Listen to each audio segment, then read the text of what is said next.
하나님 나라 백성인 하백 여러분, 하백의 성경 아카데미에 오신 것을 환영합니다. 이 시간은 성경신학 53강 시간으로 함께 나눌 주제는 우리를 위한 새 창조입니다. 보시는 것처럼 간추린 성경 역사에서 보시게 되면 예수 그리스도의 탄생과 공생애까지를 포함하고 있는 시대입니다. 성경 말씀으로는 요한복음 2장 19절, 예수께서 그들에게 말씀하셨다. 이 성전을 허물어라. 그러면 내가 사흘 만에 다시 세우겠다. 성경 말씀으로는 사복음서인 마태, 마가, 누가, 요한복음입니다. 유대인들의 고향인 유다 지방은 주전 63년에 로마의 지배하에 들어갔습니다. 가이사 아구스토의 치세 때에 예수님은 베들레헴에서 태어나셨습니다. 이때는 아마 주전 4년경일 것입니다. 세례자로 알려진 요한이 예수님의 사역을 위한 길을 예비하였습니다. 예수께서 하나님의 말씀을 전하며 가르치며 병을 고치신 사역은 세례를 받으심으로부터 시작되었고 약 3년간 지속되었습니다. 유대인들 및 이들의 종교 지도자들과 예수님 사이의 갈등이 깊어지면서 마침내 예수님은 로마의 총독인 본디오 빌라도에 의해 사형을 선고받게 됩니다. 그리고 예수님은 로마인들에 의해서 예루살렘에서 처형됩니다. 하지만 예수님은 그 후 이틀이 지나자 죽음에서 살아나셔서 여러 차례에 걸쳐 자신의 제자들에게 나타나셨습니다. 그리고 이들과 얼마 동안 함께 계신 후에 하늘로 올라가셨습니다. 이제 우리는 우리를 위한 새 창조의 성경의 통일성과 다양성, 예수님은 참 하나님이시다. 예수님은 진정한 하나님의 백성이시다. 예수님은 새로운 창조이시다 순서로 하나씩 함께 나누겠습니다. 성경의 통일성과 다양성입니다. 성경 계시 전체를 하나로 묶어주는 어떤 통일성 있는 주제 하나를 부각시키기 위해 성경 계시의 엄청난 다양성을 흐리게 하고 싶지는 않습니다. 하지만 매우 중요한 것은 여러 성경 기록자들이 다양한 관점과 접근 방법들을 취하고 있다고 해서 이것 때문에 마치 성경의 통일성이 없어진 듯이 생각해서는 안 됩니다. 성경 각 책의 기록자들은 자신의 작품 속에다 어떤 면이나 사고방식을 남겨놓게 됩니다. 그러나 성경은 인간의 책일 뿐만 아니라 동시에 하나님의 책입니다. 성령님께서 여러 다양한 인간 기록자들을 통하여 하나님께서 말씀하시고자 의도한 것을 정확히 그대로 말하는 하나의 단일 작품을 만들어 놓으셨기 때문입니다. 성경의 입문서는 성경이 제시하는 하나의 메시지에 집중해야 합니다. 그러나 이 말은 우리가 여러 기록자들의 메시지를 제시하는 방법의 다양성을 무시해도 된다는 뜻은 아닙니다. 특별히 주의할 점은 수많은 저자들과 주석가들이 마치 다양성이란 여러 사상이나 개념의 부딪힘이 있을 수밖에 없음을 뜻하기도 하는 것처럼 터무니없고 거짓된 가정을 세우고 있다는 사실입니다. 또한 구약 성경을 신약 성경과 분리시켜 놓으려는 경향도 있습니다. 그러나 목차를 새롭게 만들어 신구약 성경을 각각 분리시켜 인쇄하라는 하나님의 지시는 없습니다. 물론 신구약 성경에는 중요한 차이점들이 있습니다. 그러나 불행하게도 그런 차이점들이 성경의 통일성보다 더욱 분명하게 자주 우리에게 띕니다. 그래서 반드시 명심해야 할 점은 구약과 신약에는 연속성이 있다는 사실, 즉 신약은 구약을 성취하며 구약은 신약의 예수 그리스도를 증거한다는 사실입니다. 구약은 신약의 자리를 내주어야 하며 하나님의 백성은 구체적인 실제인 예수 그리스도를 받아들이고 그 대신 모세의 율법과 이스라엘의 제사 속에서 나타난 그림자들은 내버려야 한다는 점에서 구약과 신약에는 불연속성도 있습니다. 신약 성경 안에도 다양성이 있습니다.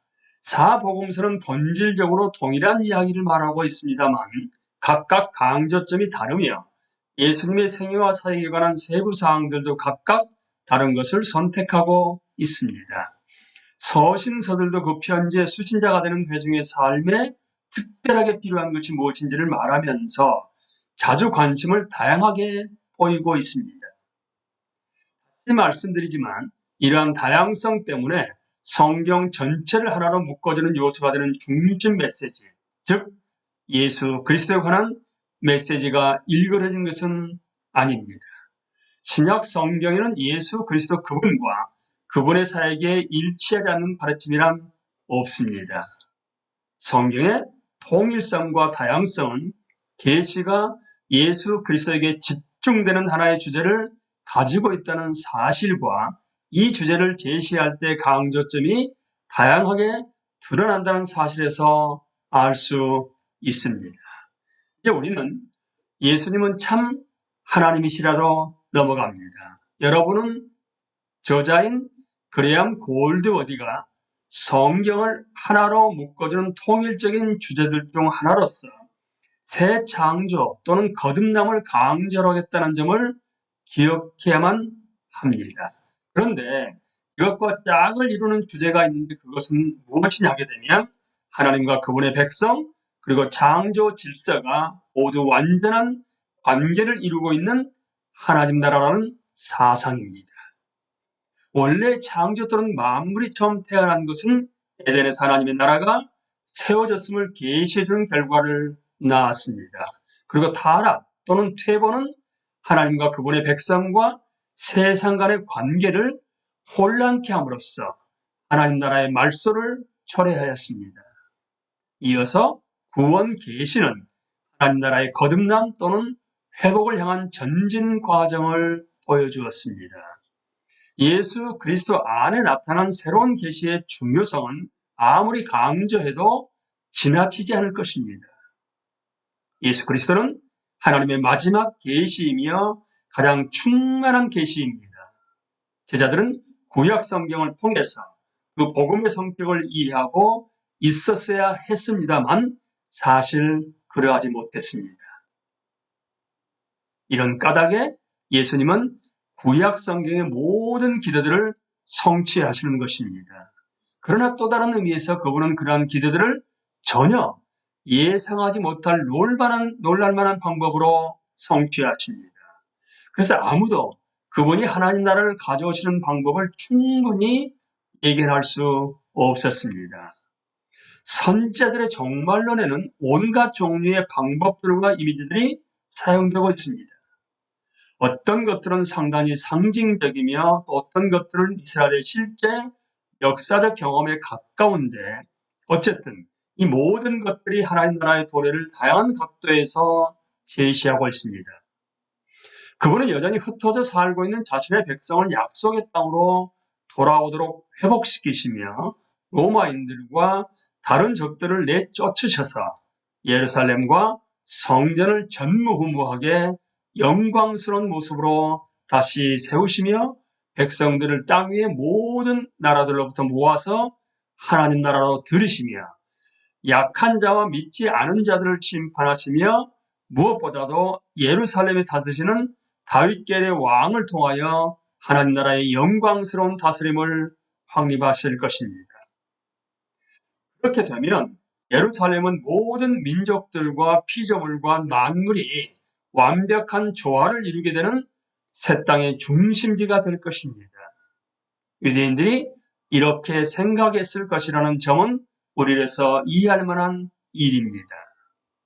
유대인들이 이와 같은 기대를 갖고 있었다는 점을 고려할 때 우리는 그들이 이사야 9장 6절과 같은 예언들이 주어졌음에도 불구하고 마리아의 몸에서 태어난 아기로서 오시는 자신들의 하나님을 맞을 준비를 전혀 갖추지 못했다는 사실을 이해할 수 있습니다. 이런 까닭에 예수께서 하나님이 되셨다는 식의 주장을 접하게 되면 유대인들의 종교적 지도자들은 광란에 가까운 증오를 내보이게 되었던 것입니다. 요한은 인류의 일원이 되셨으나 정작 그런 일이 있기를 바라던 사람들에게 받아들여지지 않은 창조주에 관한 사상을 제시하고 있습니다. 이처럼 하나님의 성육신, 그러니까 인간 되심은 하나님께서 자신과 인간의 진정한 관계를 회복시키시려고 존재케 하신 복음 사건의 핵심을 이루는 것입니다. 하지만 초대교회는 예수님의 신성을 복음의 본질적인 요소로서 받아들이게 됩니다. 그러므로 우리는 우리의 구원을 위한 성육신의 필요성을 살펴보는 것이 좋을 것입니다. 예수 그리스도는 온 우주의 창조자이신 하나님이십니다. 우리는 이번 시간에 성경의 통일성과 다양성, 그리고 예수님은 참 하나님이시다까지 함께 나누었습니다. 다음 시간에는 예수님은 진정한 하나님의 백성이시다부터 시작하도록 하겠습니다. 감사합니다.